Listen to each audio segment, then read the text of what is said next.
Okay, today I'm working on this 01 Audi S4, and the complaint on this vehicle today is that there is no heat inside the car. Initially, once the car is warmed up, you can turn the heat on and you will get some heat coming out of the heat ducts, but it only lasts for 10 or 15 seconds and then it's blowing cold air. And to me, that sounds like your classic clogged heater core. So I'm going to flush this heater core and see if we can't get some more heat coming out, because it's late November, early December, and we're going to need heat to stay comfortable and keep the windshield ice free. So here we go. So the heater hoses to and from the heater core in this car are underneath this panel, so we got to get this panel off. So we'll pull this off, and then that comes off. And with that cover off, we see here's the heater core is inside the dash. We got two hoses, one coming in with hot water, one coming out with not so hot water.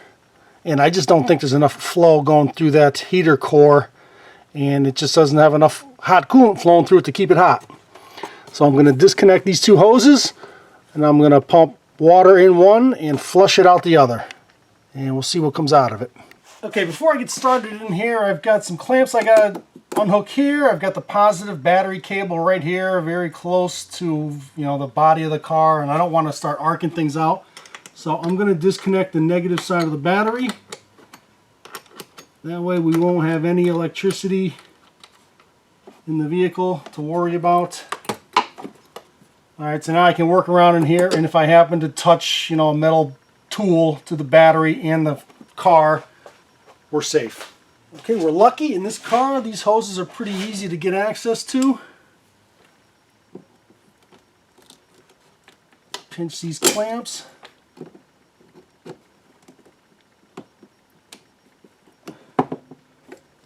Out of the way like so.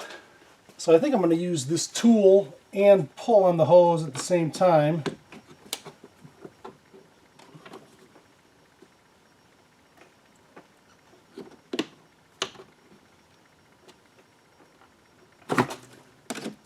Okay.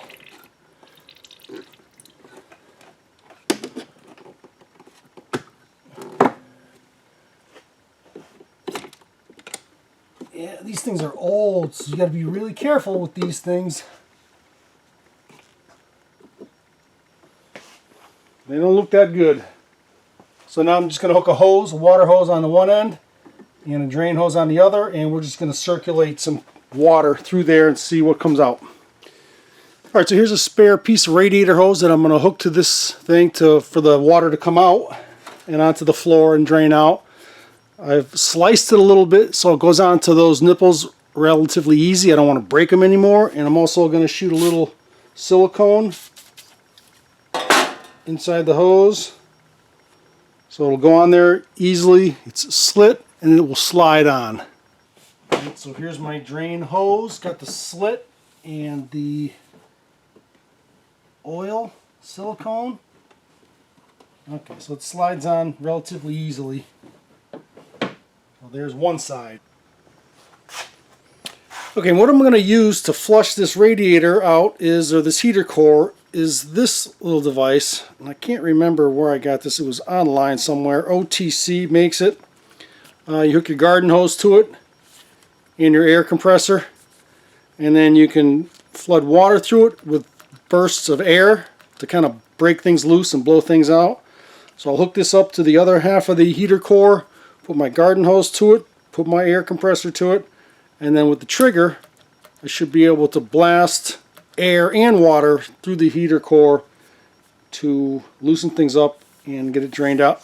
I've also sliced this end. I'm going to put some silicone in there so it slides on, because I know I've got weak nipples over here on this heater core and I don't want to damage them.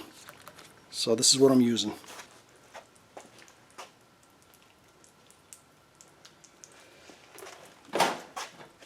Alright, so I got about 40 pounds of air pressure in here. And let me see if I can hook this on here gently.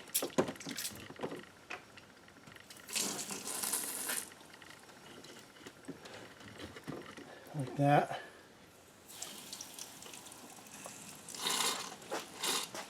Okay, here's a look at what's coming out while I'm blasting it with water and air. See if you can see what's coming out of there.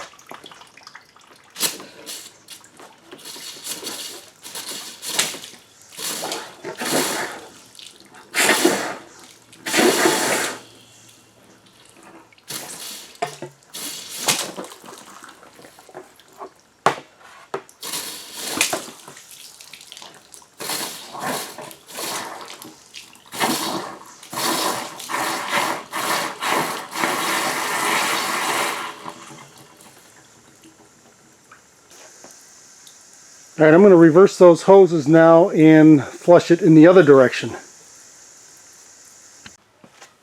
Okay, this is the other direction.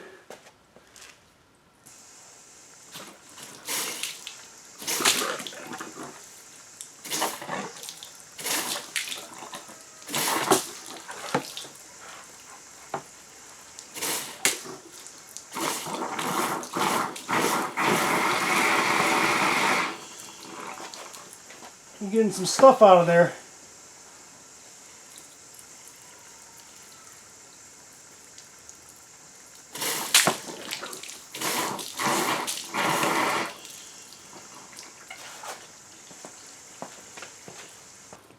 Alright, I'm going to reverse those hoses again and flush it in the other direction again. Okay, and here we go again, back in the other direction.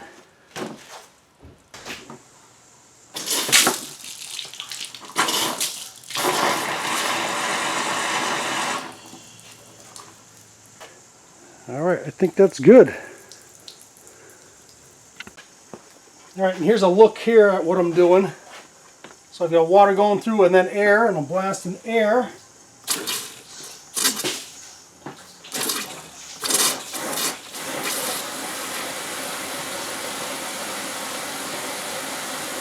And water. And I saw a lot of gunk come out of there at one point, so I think we cleared out a little bit.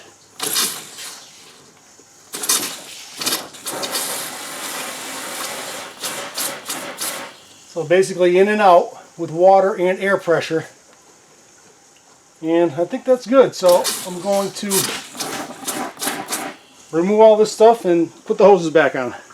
Okay, now I'm going to be very careful to hook these hoses back up.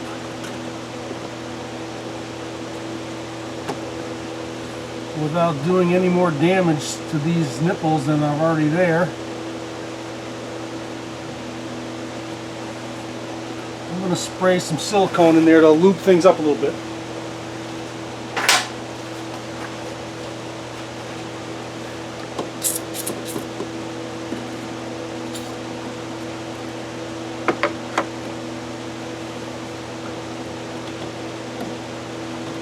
Yeah, that makes them slide on a bit easier.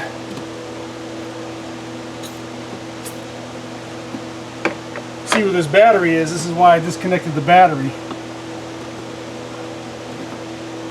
Okay, now I'm just going to swing these clamps up and clamp them tight.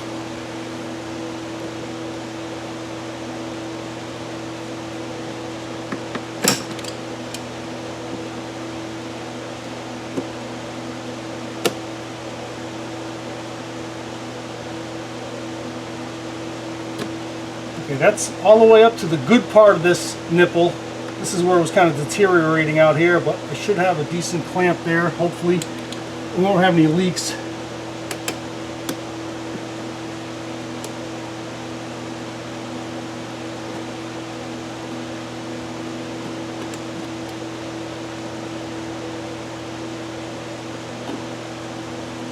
So that should be good there.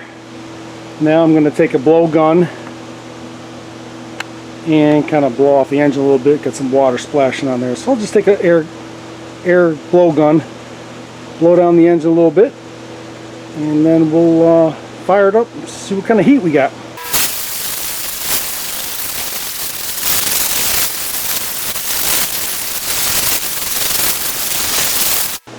Okay, that should be good enough. Now I'm going to hook the battery back up and start it up and see what we get. Okay, so I'm in the car now, got it warmed up, drove it up the street a little bit and got the temperature up in the normal operating range. You can see it's 39 degrees out, so it's a little bit chilly. We're idling here. Got the heat set to high, and I've got all kinds of heat coming out of these things now. I mean, it is toasty warm in here. And just to show you, to prove to you, we're looking at about 130 degrees coming out of these ducts at idle. And so now, you know, going down the street at 2,500, 3,000 RPMs, you'll have even more coolant flowing through it, and it should be even hotter than that. But at an idle here, nice and warm, and actually heat started coming out before the temperature gauge even budged. So that was kind of nice to see. And so that was the fix for no heat in this car, flushing out the heater core. It was just clogged, there wasn't enough coolant going through it. So there you have it. Hope you enjoyed the video. If you liked, please subscribe, and until next time, thanks for watching.